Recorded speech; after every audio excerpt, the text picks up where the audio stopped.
Lots of it, but I did want to at least address the council and talk a little bit about the whole flag thing. On Thursday, September 11th, the city of Aurora joined communities across the nation in lowering municipal flags to half staff in solemn remembrance of the lives of those lost on September 11th. On Friday, September 12th, I directed the city staff to return our flags to full staff as we moved forward in carrying with us the spirit and memory of those who passed away. Following that decision, conflicting federal and state directives were sent out, causing some confusion for staff on how the flag should be displayed. We made sure to check with our law department about the jurisdiction of these directives and found that the president's flag directive applies to federal buildings, the governor's flag directive applies to state buildings, and the mayor of Aurora has ultimate jurisdiction over flags flown at City of Aurora buildings. With that being the case, as mayor, I believe it's time for more rational minds to question the idea of lowering the flag for a political provocateur who sadly lost his life in a college campus shooting. It is not missed upon me that this weighs heavily the tragedy on his wife, his children, and his family. It truly is a sad moment in American history. That being said, lowering the flag is a solemn act that carries great weight. The choice to do so should not be made lightly, nor should be politically motivated.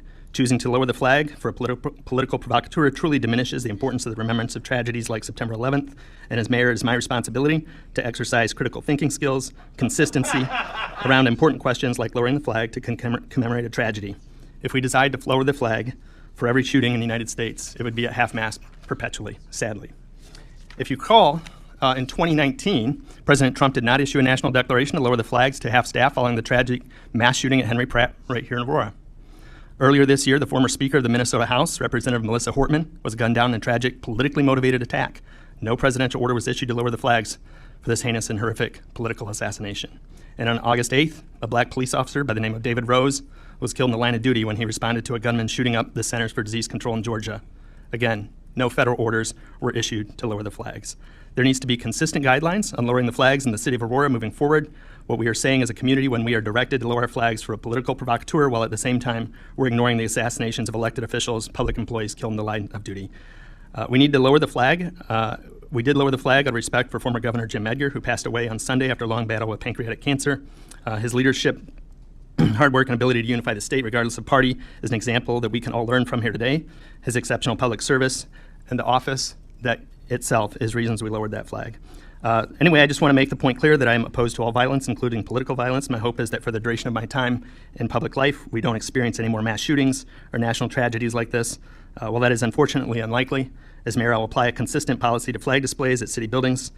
We are not lowering the flag for a left-wing or a right-wing political provocateur. As Americans and Aurorans, we must work together to exercise greater discernment and consistency when it comes to flying our country's flag. Thank you.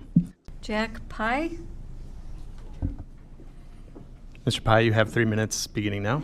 Good evening, Mayor and members of the City Council. My name is Jack Pye, and I'm a student at one of your local high schools. In moments of national tragedy, symbols matter.